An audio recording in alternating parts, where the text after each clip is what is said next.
దృష్టి మళ్లించడానికి, రాష్ట్ర ప్రభుత్వం యొక్క వైఫల్యాల నుండి ప్రజల దృష్టి మళ్లించడానికి ఈరోజు రేవంత్ రెడ్డి గారి ప్రభుత్వము ఈ కుట్రపూరితమైనటువంటి కేసును కేటీఆర్ గారి మీద పెట్టడం జరిగింది. ఈ రాష్ట్రంలో ఎక్కడ ఎప్పుడు ఎవరికి ఏ ఆపద వచ్చినా కూడా అది హైడ్రా కానీ, మూసీ కానీ, లగచర్ల కానీ, లేదా జియో 46 కానీ, జియో 29 కానీ, గ్రూప్ 1 కానీ, గ్రూప్ 2 కానీ, 3 కానీ, 4 కానీ, ఆ ఆపదలో ఉన్నటువంటి ప్రజలకు అండగా ఆపద్ బాంధవుడిగా నిలిచినటువంటి వ్యక్తి కేటీఆర్ గారు.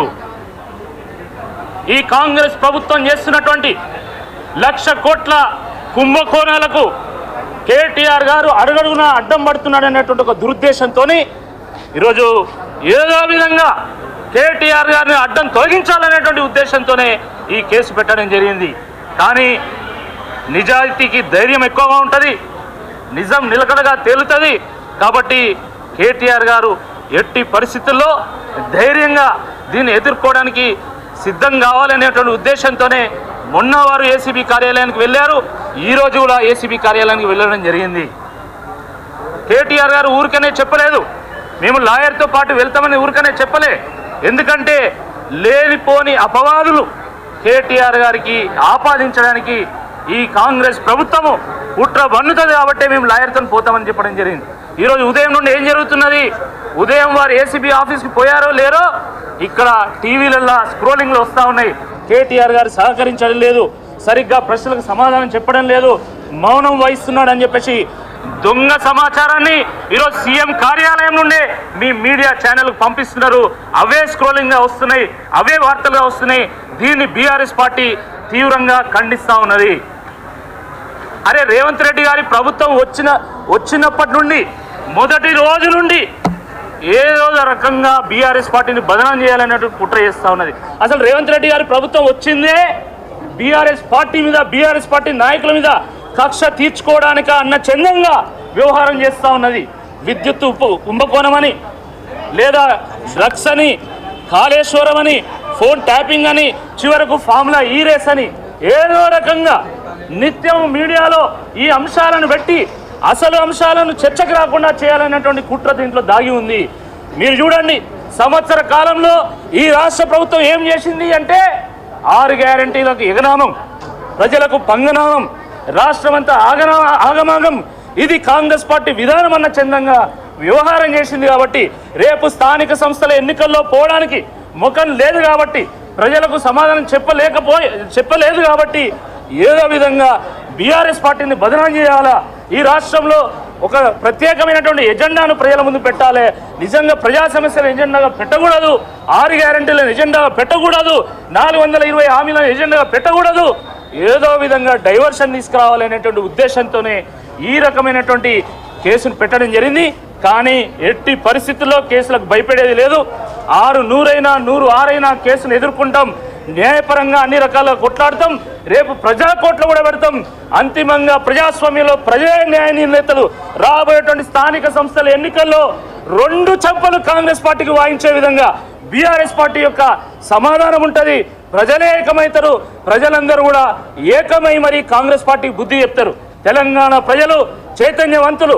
ఆ రోజు నిజాంకుశ ప్రభుత్వం మీద పోరాడినందుకు ఆ దాశరథి అనేటువంటి కవిని జైలు పాలు చేస్తే ఆ జైలు గోడల మీద కూడా నా రాజు తరతర బూజు అని చెప్పి రాసినటువంటి చరిత్ర ఈ తెలంగాణ గడ్డకున్నది. అన్యాయాన్ని ఎదిరించినోడే నాకు ఆరాధ్య దైవం అని లిఖించినటువంటి కాళోజీని కన్నటువంటి తెలంగాణ గడ్డ మీద ఎవ్వడు కూడా భయపడడు. ఈ తెలంగాణ గడ్డ మీద పుట్టినటువంటి ప్రతి బిడ్డ డిఎన్ఏలో తిరుగుబాటు ఉంటుంది, త్యాగం ఉంటుంది, తెగింపు ఉంటుంది. తెగించి కొట్లాడతాం, తప్పకుండా వాస్తవం ఉందో తెలంగాణ ప్రజల ముందు పెడతామని చెప్పి ఈ సందర్భంగా గుర్తు చేస్తాం. ఒకనాడు ఈ 10 జిల్లాల్లో 9 జిల్లాలు వెనుకబడిన జిల్లాలని ఏపీ రీఆర్గనైజేషన్ యాక్ట్లో పెట్టింది వాస్తవమా కాదా? అటువంటి వెనుకబడినటువంటి తెలంగాణలో 10 సంవత్సరాల కేసీఆర్ గారి పాలనలో తెలంగాణను అగ్రగామిగా తీర్చిదిద్దింది వాస్తవం కాదా? తలసరి ఆదాయంలో దేశంలో నెంబర్ 1గా తీర్చిదిద్దింది వాస్తవం కాదా? సాగునీరు తీసుకొచ్చింది వాస్తవం కాదా? తాగునీరు తీసుకొచ్చింది వాస్తవం కాదా? 3.5 లక్షల మంది ఐటీ ఎంప్లాయీస్ ఉంటే దాన్ని 10 లక్షలకు చేర్చింది వాస్తవం కాదా? ఒక్కసారి ప్రజానికం ఆలోచించుకోవాల్సిందే ఈ సందర్భంగా కోరుతున్నాం.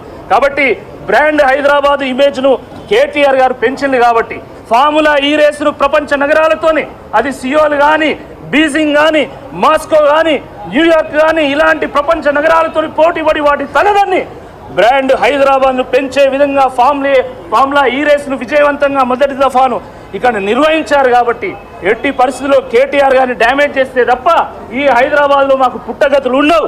రాబోయేటువంటి మున్సిపల్ ఎన్నికల్లో ఒక్క ఓటు కూడా పడదనేటువంటి ఒక దురుద్దేశంతో ఈ రకంగా చేసిండు.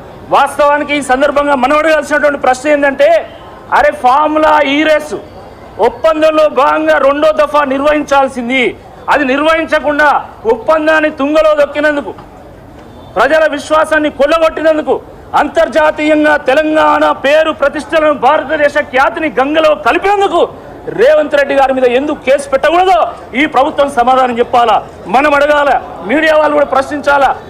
ఒక రాష్ట్ర ప్రభుత్వం అంటే బీజేపీ ప్రభుత్వం, కాంగ్రెస్ ప్రభుత్వం, టీఆర్ఎస్ ప్రభుత్వం ఉండదు. Telangana government is Telangana government, it is continuous government. కాబట్టి అలాంటప్పుడు ఒక ప్రభుత్వం ఒప్పందం చేస్తే నువ్వు ఇంకో ప్రభుత్వం ఎట్లా తుంగలో దొక్కుతుంది? దానివల్ల బ్రాండ్ హైదరాబాద్ ఇమేజ్ ఖరాబ్ కాలేదా? మరి ఖరాబ్ అయినప్పుడు మిమ్మల్ని ప్రాసిక్యూట్ చేయాలా, మీ మీద కేసు పెట్టాలా? అది కాకుండా ఈరోజు రివర్స్గా వీళ్ళ మీద కేసు పెడతారు. ఇంకొకటి, అసలు ఈ దేశంలో కరప్షన్కి కేర్ ఆఫ్ అడ్రస్సే కాంగ్రెస్ పార్టీ. ఈ దేశంలో అన్ని కుంభకోణాలకు ఆజ్యం పోసింది మీరు. ఆదర్శ్ ఫ్లాట్ల కుంభకోణం అని, కామన్వెల్త్ కుంభకోణం అని, 2G కుంభకోణం అని రకరకాల కుంభకోణాలు చేసి ప్రజాధనాన్ని కుళ్ళగొట్టినటువంటి పార్టీ కాంగ్రెస్ పార్టీ. వాస్తవం కాదని నేను అడుగుతా ఉన్నా. ఈరోజు మీరు ఎంతసేపు కేటీఆర్ గారిని జైల్లో పెట్టాలా, బీఆర్ఎస్ పార్టీ నాయకులను జైల్లో పెట్టాలని అడుగుతున్నారు. అసలు జైల్లో పెట్టాల్సింది మీరు రాహుల్ గాంధీని, సోనియా గాంధీని.